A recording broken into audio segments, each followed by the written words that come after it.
Hello and I welcome you to Vigyan recharge. तेज रफ्तार किसको पसंद नहीं है, और अगर आपको फ्लैश की सुपर पावर ऑफर की जाए तो क्या आप उसे एक्सेप्ट करेंगे?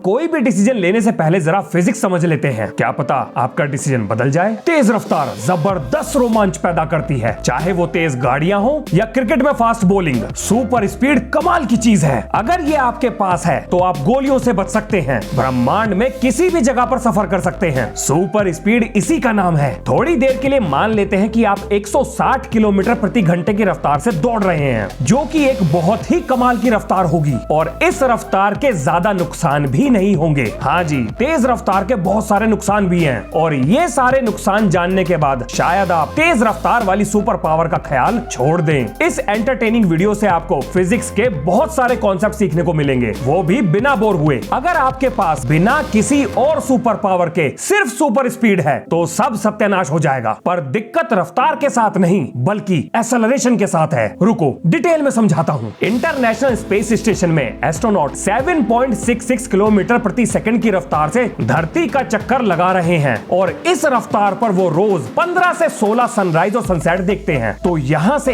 एक चीज तो क्लियर हो गई कि हमारा कमजोर और पिचक जाने वाला शरीर रफ्तार को आसानी से सहन कर सकता है। ये तो कुछ भी नहीं, अपोलो 10 रॉकेट में इंसानों को 11 किलोमीटर पर सेकंड की रफ्तार से स्पेस में भेजा गया था। तो दिक्कत रफ्तार के साथ नहीं बल्कि कॉमिक बुक स्टाइल में एक्सेलरेशन के साथ है। जैसा हम मूवीज में देखते हैं, अगर स्पेस स्टेशन को 0 से अचानक 7 किलोमीटर पर सेकंड की रफ्तार पर ले जाया जाए तो उसके अंदर बैठे एस्ट्रोनॉट की चटनी बन जाएगी, और जिसका रंग लाल होगा, हरा नहीं। जी वो कॉमन यूनिट है जो हम फिजिक्स में एक्सेलरेशन और डी एक्सेलरेशन के लिए इस्तेमाल करते हैं। मतलब के चीजें धरती के सेंटर की तरफ कितनी तेजी से गिरती हैं, और जी की वैल्यू धरती के मास और उसके रेडियस पर निर्भर करती है। अब क्योंकि हमारी प्यारी धरती का मास और रेडियस फिक्स है, तो यहाँ जी की वैल्यू भी फिक्स है, जो कि है 9.81 मीटर पर सेकंड स्क्वायर। ये एवरेज वैल्यू है, तो कमेंट बॉक्स में हल्ला मत काटना। इसका मतलब ये भी हुआ कि फ्री फॉल में गिरती हुई किसी भी चीज की रफ्तार हर गिरते हुए सेकंड के साथ 9.81 मीटर पर सेकंड से बढ़ती जाएगी। यानी पहले सेकंड में अगर रफ्तार 9.81 मीटर पर सेकंड है तो दूसरे सेकंड में रफ्तार 19.62 मीटर पर सेकंड हो जाएगी। अब यहाँ आप पूछोगे एक सवाल कि सर अगर रफ्तार ऐसे ही बढ़ती रही तो स्पेस से गिरने वाले एस्टेरॉइड की रफ्तार तो लाइट से भी तेज हो जानी चाहिए। तो अगर आपके भी मस्तिष्क में कोई ऐसा ही ख्याल आ रहा है तो उसका जवाब भी सुन लो, और ये बड़ा मजेदार है। देखो रफ्तार तो हमेशा ना बढ़ने वाली, क्योंकि टर्मिनल वेलोसिटी ऐसा होने ही नहीं देगी। अब ये क्या चीज है, और आखिर ये इतनी तगड़ी कैसे हो गई जो ग्रेविटी को चुनौती दे रही है? देखो हवा एक फ्लूइड है, और किसी भी फ्लूइड में चलती हुई और यहाँ के केस में गिरती हुई चीज पर लगने वाला ड्रैग और बायोंट फोर्स दोनों एक साथ काम करती हैं। ये ड्रैग पैदा होता है फ्रिक्शन की वजह से, और बायोंट फोर्स पैदा होती है फ्लूइड से सीधे टकराव की वजह से। अब ड्रैग और बायोंट फोर्स दोनों एक साथ मिलकर ग्रेविटी को बराबर टक्कर देंगी, यानी नीचे गिरती हुई चीज की रफ्तार बढ़ाने वाली ग्रेविटी और रफ्तार को कम करने वाली ड्रैग और बायोंट फोर्स दोनों बराबर हो जाएंगी, और एक्सेलरेशन हो जाएगा 0, तो रफ्तार भी नहीं बढ़ेगी। चलो एक मजे की बात सुनो, अगर आपने मेरी डीजल इंजन वाली वीडियो देखी है तो आपने फायर पिस्टन का नाम जरूर सुना होगा। फायर पिस्टन एक ऐसा जुगाड़ जो हवा को कंप्रेस करने पर पैदा होने वाली गर्मी से आग लगाता है, जिसे ज्यादातर माचिस के आविष्कार से पहले इस्तेमाल किया जाता था। इसकी और डीजल इंजन की केमिस्ट्री के बारे में और जानने के लिए आप वो वीडियो देख सकते हो। अब बहुत ध्यान से सुनना, अगर आप ध्यान दो तो आप पाओगे कि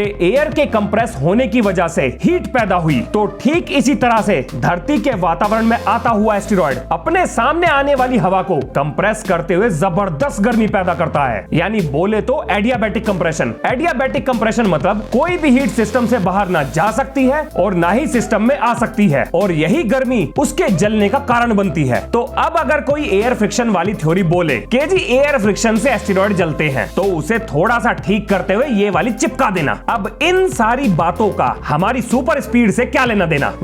कुछ भी नहीं। वो तो मैं बोर हो रहा था तो मैंने यहाँ पर थोड़ा सा ज्ञान पेल दिया। देखो 9.8 मीटर पर सेकंड स्क्वायर के रेट से एक्सेलरेट या डीएक्सेलरेट करती हुई किसी भी चीज पर 1g का फोर्स लगता है, लेकिन अगर यही एक्सेलरेशन दुगना या 3 गुना हो जाए तो इसी को हम 2g और 3g की फोर्स कहते हैं। अब क्योंकि हमारा शरीर पिचकने के साथ साथ थोड़ा बहुत स्ट्रेच भी हो सकता है, तो हम अच्छा खासा जी फोर्स को झेल सकते हैं। लेकिन फ्लैश जैसी सुपर पावर के लिए आपको चाहिए सुपर एक्सेलरेशन।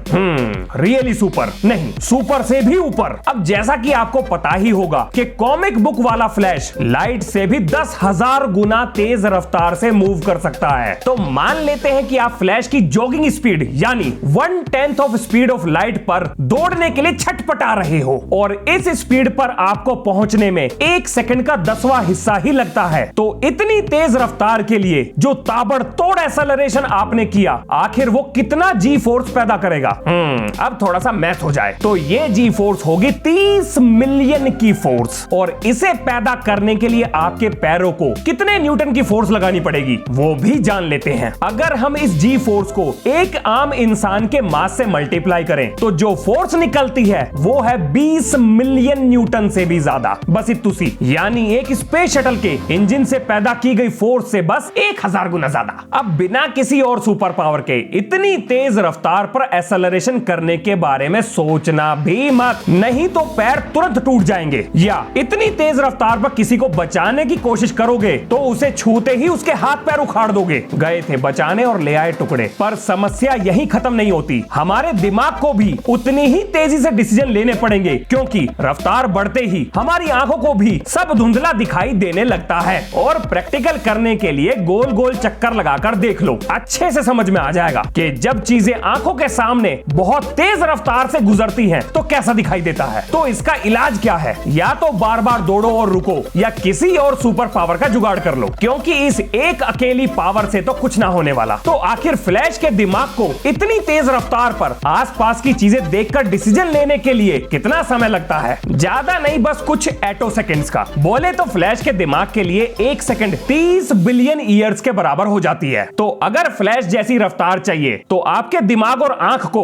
ताबड़तोड़ रफ्तार पर काम करना पड़ेगा। लेकिन मान लेते हैं आपके पास फ्लैश की रफ्तार है और उसकी तरह तेज आंखें भी हैं और दिमाग के डिसीजन लेने की क्षमता भी धुआंधार तेज है, पैर भी मजबूत हैं। तो इतना सब कुछ होते हुए भी आपके लिए फ्लैश की रफ्तार पर दौड़ना लगभग इम्पॉसिबल ही है। पर क्यों? क्योंकि आपकी बॉडी के सामने आने वाली हवा तेजी से कंप्रेस होते हुए जबरदस्त हीट पैदा करेगी, यानी होगा एडियाबैटिक कंप्रेशन। आपको क्या लगा मैंने जब जिक्र किया तो मजाक किया था?